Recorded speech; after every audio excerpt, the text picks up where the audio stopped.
एक आदमी जो हाई स्कूल की शिक्षा भी पूरी नहीं कर पाया, गरीब परिवार से था कि खर्चा चलाने के लिए उसे अपनी जवानी से ही नाश्ते की रेहड़ी लगाने से लेकर पेट्रोल पंप पर बंक अटेंडेंट का काम करना पड़ा, आगे चलकर दुनिया के रईसों में अपना नाम शुमार कर जाएगा।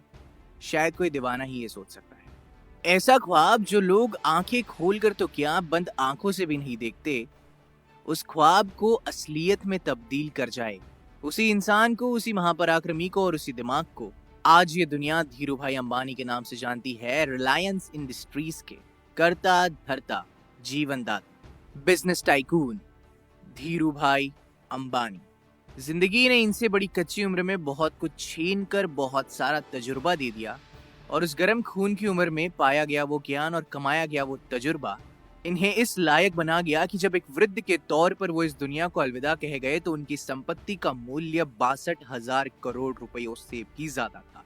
जिस इंसान ने एक एक रुपए की कीमत का आभास किया है, तो अपना इतना बड़ा ये एम्पायर, साम्राज्य और अपनी खुद की एक दुनिया बहुत बलिदान, बहुत मेहनत, खुद पर अटूट विश्वास और उस सपने के लिए लगन और प्यार के बलबूते पर ही खड़ा कर पाया।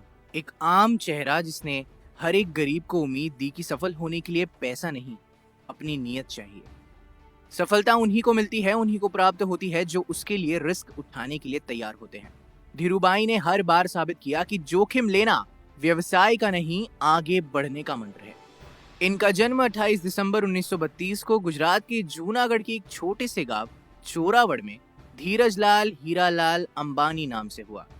पिता गोवर्धन भाई अंबानी एक शिक्षक, एक टीचर, और माता श्री जमनाबेन एक सामान्य हाउसवाइफ थी। धीरू भाई के 4 भाई बहन और थे, और इतने बड़े परिवार का पालन पोषण करना हमारे अध्यापक गोवर्धन भाई के लिए कोई आसान काम न था। एक समय ऐसा भी आया कि आर्थिक परेशानियों के चलते धीरू भाई को अपनी पढ़ाई को छोड़ना पड़ा। उनकी स्कूल की शिक्षा भी आधी अधूरी रह गई।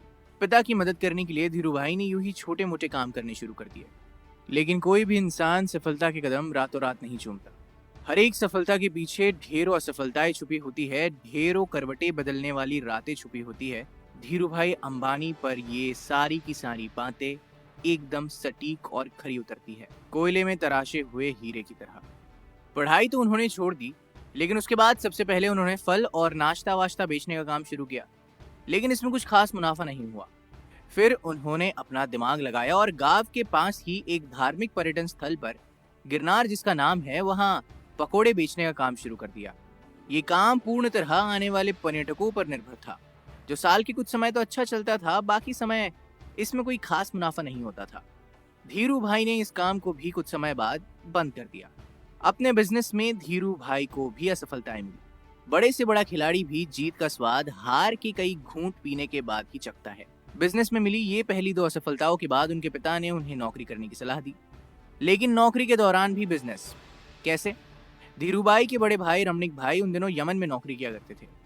उन्हीं की मदद से और उन्हीं की पहचान से धीरू भाई को भी यमन जाने का मौका मिला। वहां पर उन्होंने शेल कंपनी के पेट्रोल पंप पर नौकरी की शुरुआत की as a petrol bunk attendant, and just within 2 years, महज 2 सालों में ही अपने टैलेंट और अपने दमखम पे वहां पर वो प्रबंधक के पद तक पहुंच गए। नौकरी तो यूं ही चलती रही, लेकिन नौकरी के दौरान भी उनका मन इसमें कम लगता था और व्यवसाय, अपना खुद का बिजनेस करने में ज्यादा रहता था। उन्होंने हर उस एक सिचुएशन पर, हर एक संभावना पर इस समय में विचार किया कि किस तरह वो एक सक्सेसफुल बिजनेसमैन बन सकते हैं। 2 छोटे इंस्टेंसेस हुए, 2 छोटी घटनाएं बिजनेस के प्रति उनके जुनून को बयां करती है। ये दोनों घटनाएं उस समय की है जब वो शेल कंपनी को अपनी सर्विसेज दे रहे थे। जहां पर वो काम करते थे, वहां काम करने वाले कर्मियों को चाय महज 25 पैसे में मिलती थी, लेकिन धीरू भाई पास ही एक बड़े होटल में चाय पीने जाते थे, जहां पर चाय की कीमत 1 रुपए हुआ करती थी, और उस जमाने में 1 रुपया मतलब बहुत होता था, वो भी चाय के लिए। उनसे जब इसका कारण पूछा गया तो उन्होंने सीधा सिंपल एक जवाब दिया। बड़े होटल में बड़े बड़े व्यापारी आते हैं और बिजनेस के बारे में बातें करते हैं। वहां तक अपनी पहुंच, अपना कॉन्टैक्ट और अपनी रीच बनाने के लिए, इस एक रीजन के लिए वो 25 पैसे की जगह 1 रुपए की चाय में अपना पैसा इन्वेस्ट करने में समझदारी मानते थे। ऐसी छोटी छोटी बारीकियां ही इस लड़के को बना गई धीरू भाई अंबानी। धीरू भाई ने अपने ही तरीके से बिजनेस मैनेजमेंट की शिक्षा ली। आगे चलकर वॉर्टन और हॉवर्ड से पारंपरिक ट्रेडिशनल तरीके से डिग्री लेने वालों को इन्होंने अपने यहाँ पर नौकरी पर रखा। इसी तरह दूसरी एक और घटना है जो उनकी पारखी नजर और उनके विजन को और अवसर को सेंस करने की क्षमता की ओर इशारा करती है। हुआ ये कि उन दिनों यमन में चांदी के सिक्कों का प्रचलन था। धीरू भाई को यह एहसास हुआ कि इन सिक्कों की चांदी का मूल्य सिक्कों के मूल्य से ज्यादा है, तो क्यों ना इसके साथ कुछ किया जाए। उन्होंने लंदन की एक कंपनी को इन सिक्कों को गलाकर आपूर्ति करनी शुरू कर दी। यमन की सरकार को जब तक इस बात का पता चला, वे मोटा मुनाफा कमा चुके थे। ये दोनों घटनाएं इशारा कर रही थी कि धीरू भाई कुछ बड़ा करने के लिए बने हैं और एक सफल बिजनेसमैन बनने के उनके अंदर सारे गुण हैं। लेकिन चुनौतियां और उसके साथ आने वाली सफलता हर कामयाब इंसान के सफर का हिस्सा होते हैं। यमन में धीरू भाई का समय बीत रहा था कि वहां आजादी के लिए लड़ाई शुरू हो गई और ढेरों भारतीयों को यमन छोड़ जाना पड़ा। इस परेशानी के आलम में धीरू भाई को भी यमन छोड़ना पड़ा। ईश्वर ने एक सफल बिजनेसमैन बनाने के लिए सिचुएशंस, परिस्थितियां गढ़नी शुरू कर दी। इस नौकरी के चले जाने के बाद उन्होंने नौकरी की जगह बिजनेस, अपना खुद का बिजनेस, अपना खुद का धंधा करने का निर्णय लिया। लेकिन व्यवसाय शुरू करने के लिए पैसों की जरूरत थी। धीरू भाई के पास इन्वेस्टमेंट के लिए कोई बड़ी रकम नहीं थी, इसलिए उन्होंने अपने मामा त्र्यंबकलाल दावाणी के साथ मसालों और शक्कर के व्यापार की शुरुआत की। यहीं पर रिलायंस कमर्शियल कॉरपोरेशन की नींव पड़ी। इसके बाद रिलायंस ने सूत के कारोबार में प्रवेश किया। कपड़ा, सूत, यहाँ भी सफलता ने, सक्सेस ने धीरू भाई के कदम चूमे और जल्द ही वो बॉम्बे सूत व्यापारी संघ के कर्ता धर्ता बन गए। ये बिजनेस रिस्क और जोखिमों से भरा हुआ था और उनके मामा को जोखिम पसंद नहीं था, इसलिए जल्द ही दोनों के रास्ते अपने अपने अलग हो गए। इससे रिलायंस पर कोई खास फर्क नहीं पड़ा और 1967 में रिलायंस टेक्सटाइल्स अस्तित्व में आया। इसी साल रिलायंस ने अहमदाबाद के नरोदा में टेक्सटाइल मिल की स्थापना की। विमल की ब्रांडिंग ऐसी हुई कि जल्द ही ये हर घर में पहचाना जाने लगा और विमल का कपड़ा मतलब भारतीय नाम बन गया। विमल दरअसल उनके बड़े भाई रमणीक लाल के बेटे का नाम था। इन्हीं सारी स्ट्रगल्स का सामना करते हुए, हर एक चुनौती को स्वीकार करते हुए और हर एक चुनौती को जीत का मुंह तोड़ जवाब देते हुए इसी बीच उनका विवाह कोकिला बेन से हुआ, जिनसे उन्हें 2 बेटे, जो कि सब जानते हैं, मुकेश अंबानी और अनिल अंबानी, तथा 2 बेटियां दीप्ति और नीना हुई। उन्होंने इसके बाद कभी पीछे मुड़कर नहीं देखा, क्योंकि कोई सवाल ही पैदा नहीं होता था। रिलायंस ने कपड़ों के साथ पेट्रोलियम और दूरसंचार, टेलीकॉम इंडस्ट्री जैसी कंपनियों के साथ भारत की सबसे बड़ी कंपनी बनने की तरफ अग्रसर हुई।